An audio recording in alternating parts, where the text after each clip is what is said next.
नरोत्तम मिश्रा जी का क्या होगा ये तो भविष्य में पता चलेगा, मोदी जी। लेकिन कांग्रेस में जो अंदरूनी कलह थी मतगणना से पहले खुलकर सामने आ गई। ऐसा नहीं है कि ये कलह बीजेपी में नहीं थी, वहां खुलकर नहीं आई। तो क्या आपको लगता है कि दतिया में कांग्रेसी कलह से मुकाबला एक तरफा हो गया होगा, बीजेपी को फायदा मिला होगा, या दोनों तरफ कलह है तो इसलिए अभी कहना जल्दबाजी होगा? ब्रजेश जी, आपको चैतन्य जी को नमस्कार। एक नमस्कार। घर में एक या एक से अधिक बच्चे होते हैं तो उनमें झगड़ा परस्पर होना एक स्वाभाविक गुण है बच्चों का। लेकिन घर का मुखिया संभाल लेता ना, एक को डपट देगा, हाँ। एक को पुचकार लेगा, या दोनों को ये घर का थपड़िया मुखिया देगा। यदि, हाँ, यदि वो थोड़ा सा स्वाभिमान लगता है हम्म। या उसमें दमखम शेष है तो बच्चों को डपट देता है, जब चुप बैठो, अभी मेहमान हम्म। आए घर में, बाद में देखेंगे। तो बच्चे सहम के बैठ जाते हैं और मेहमान के जाने का इंतजार होता है। और फिर लगती है क्लास कि कौन बदमाशी कर रहा था, किसमें चांटा पड़ना है और किसको ठीक से शंड करना है। कांग्रेस में इस चीज का अभाव हो चुका है। और जैसा कि मैं आपके क्षेत्र में बार बार कहता हूं, लोकतंत्र का बड़ा दुर्भाग्य है। सबसे पुरानी पार्टी कांग्रेस, वो खुद भी कहती है हमने आजादी दिलाई, हम पुराने, सब कुछ कहती है। लेकिन जब चुनाव की बारी आती है तो इसकी स्थिति आज ये हो गई है कि लेकिन अब ओल्ड इज गोल्ड नहीं रहा ना। हाँ, गोल्ड भी नहीं रहा। और दूसरी बात ये भी है कि उनके घर के ही लोग उन्हें कोस रहे हैं। मैं हम्म। दुश्मन की जरूरत ही नहीं है, विपक्ष की आवश्यकता ही नहीं रहेगी कांग्रेस को। अब तो आपस में निपट लो, आपस में सुलट लो।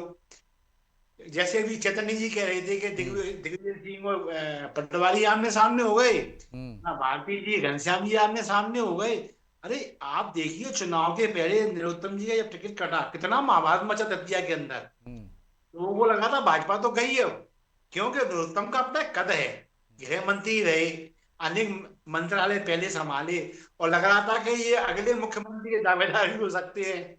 तो और अपनी कांग्रेस को लग रहा था कि कद, उनकी नाराजगी से हमारी झोली में तो ये परमानेंट बन जाएगी हाँ, सीट।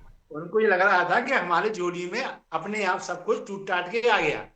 लेकिन आप देखिए कितनी जल्दी उन्होंने वहां पे अपना डैमेज डैमेज कंट्रोल कंट्रोल। किया। और किस तरह से उनने फ्रंट पे सीधे सीधे कहते हैं ना, सलामी बल्लेबाज, उनने नरोत्तम को ही बना दिया। हम्म। और नरोत्तम की में जब उन्होंने कहा ना कि मनसा वाचा कर्मणा, वो जी हम्म। जो शब्द उन्होंने पीताम्बरा माई के सामने कहे, उसके बाद में ही मुझे लगने लगा था कि अब चुनाव क्लियर हो चुका है। क्योंकि नरोत्तम की अपनी एक जमावट है, सालों की जमावट है।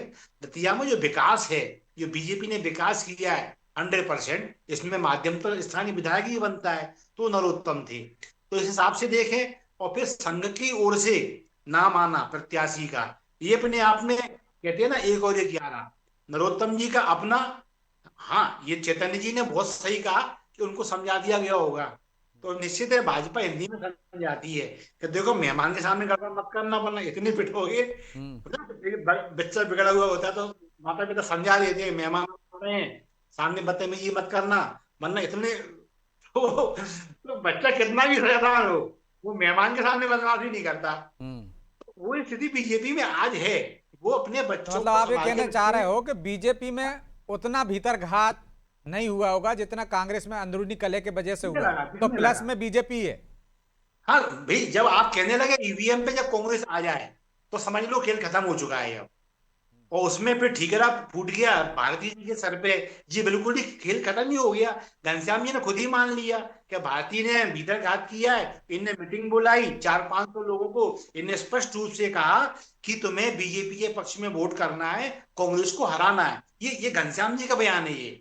तो कुल मिला के जब प्रत्याशी खुद कहने लगे कि हमारा नेता हमें हरवा रहा है, निर्देश दिए गए हैं, इधर पीसी शर्मा जी जैसा सीनियर नेता जो मंत्री रहा हो वो ये कहने लगे कि ईवीएम में खोट हो सकता है, तो समझ जाओ कि नैया डूब रही है।